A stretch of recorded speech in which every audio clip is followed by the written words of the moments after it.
in this period, we're in a period of transition in sort of the power of the government. It's a great opportunity for us to be able to come here to meet with them in their offices here in DC. There's a lot of really important tax legislation on the docket, and of course, ensuring that the National Endowment of the Arts and National Endowment of the Humanities are funded is critical. My work being at the state level, a number of those dollars go directly to my state arts agency, so it's really, really important for me to ensure that those resources remain robust and thriving. I'm sure that a number of different organizations get involved with AFTA for a number of reasons. For me, at the state level, you can imagine our work being in our state legislator and our state legislative cycle keeps me very busy with state issues.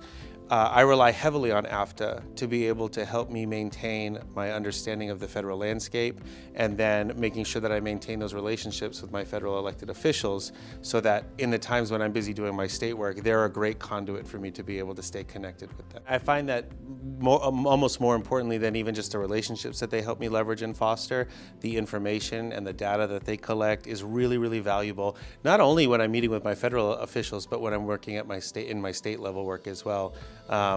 The Arts and Economic Prosperity study that AFTA does is incredibly valuable to the work that we do in terms of being able to communicate the economic impact of the arts across the whole state, well, the nation really, but particularly in the state of Texas. What I've noticed in my line of work is that most people don't naturally come to be an arts advocate, right? Some people wake up some days and I want to be an astronaut or I want to be a police officer, but do you wake up and say I want to be an arts advocate? Yeah. Not usually, right? It's a very niche sort of field we work in.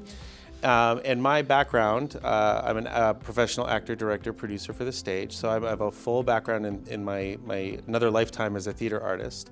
And when I went to graduate school, I ended up in Texas at Texas Tech University, and within the first week of my master's program, my predecessor, who actually was in my position previously, she came and did an advocacy workshop for the university students in the city of Lubbock, where I was in school. I grew up in New Hampshire, so there's always been, as you know, the home of the first primary. It's very, very, the political cycle is something that I've always been really interested in, growing up around it as much as I did. And then with my extensive background as a practicing artist, I never knew that there could be this beautiful blend of the two. So after having just that first workshop with my predecessor, Anne, I told her that I was very interested in someday working for her. So often we think of the arts as this one thing, when in reality you look at the business leaders of today, what are the skills they're looking for from their creative workforce? They're looking for people who can think outside the box. Right. They're looking for innovators. And we as an industry are, I think, doing a much better job now than we have in the past of making that connection between making sure that we are from the classroom to the industry, right? We are providing the next generation of innovation.